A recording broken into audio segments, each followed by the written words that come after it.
freedom is one of the most positively reinforcing thing that people have, that everyone wants freedom. Everybody wants to be able to say fuck you. Right.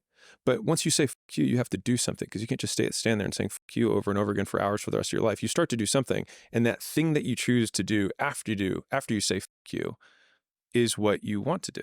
That's an interesting point. So there are certain things that you have to do to get to the point where you don't have to do things you don't want to do. And then when you're liberated, there is a whole new challenge now, because it's a completely blank map where you have to actually define that. That's one of the things, about working for yourself. There's a lot of derogation about 9-to-5s and university education and kind of the typical track and stuff.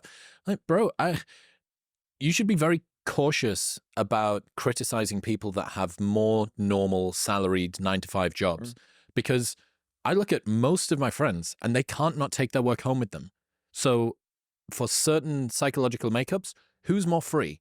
The person that actually gets to shut their work laptop at 5 p.m. In France, they've got this new policy now where you can't email staff after, I think it's maybe 5 p.m. or 6 p.m. at night in certain businesses, to try and sort of enforce this work-life balance and stuff like that.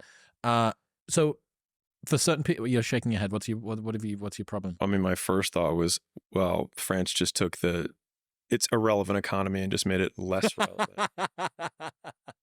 And secondarily, the person who made that rule is somebody who fundamentally doesn't understand human behavior.